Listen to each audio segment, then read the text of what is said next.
তুমি দেখো, একদিন তোমার আমাকে মনে পড়বেই, কিন্তু তখন সাহস করে তুমি আমাকে ফোন করতে পারবে না।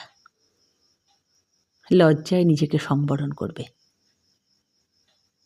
আমাদের মধ্যে এত এত গল্প আর স্মৃতি জমেছে যে তুমি অন্য কারো মাঝে আমার ছায়া দেখবে, কিন্তু সেখানে আমাকে পাবে না।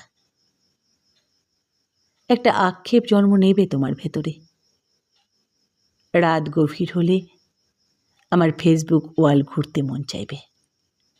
হয়তো সব বাধা ভেঙে মনের সাথে যুদ্ধ করে হলেও আমার প্রতিটি পোস্ট দেখবে, হাসবে, রাগ করবে, কিন্তু আমাকে সেই অনুভূতিগুলো বলতে পারবে না। এর চেয়ে আর বড় কি কষ্ট থাকতে পারে?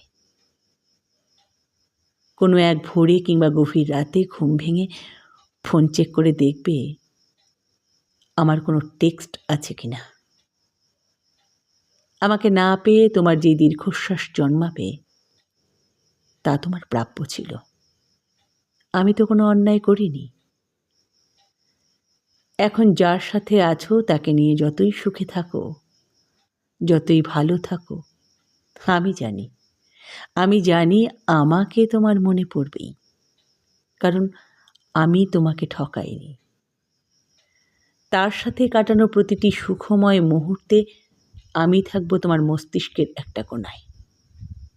এর চেয়ে বড় শাস্তি আর কি হতে পারে? আমাকে কষ্ট দেওয়ার প্রতিটি পাপ তোমাকে ঘিরে ধরবে। একদিন তুমিও অসুখী হবে। একদিন তোমারও আমার জন্য কাঁদতে মন চাইবে, কিন্তু চোখের জল আর আসবে না।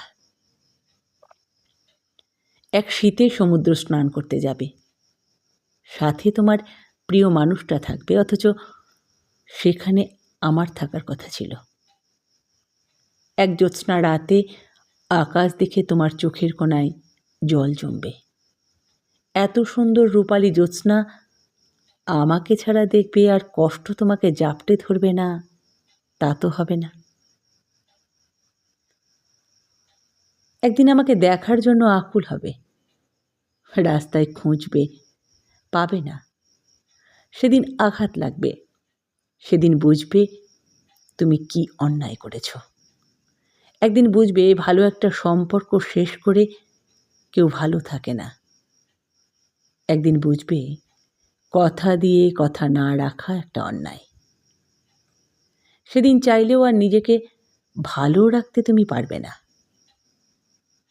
একদিন হয়তো আমিও সুখী হব, কিন্তু সেই আমি আর তোমার মাঝে সুখ খুঁজব না।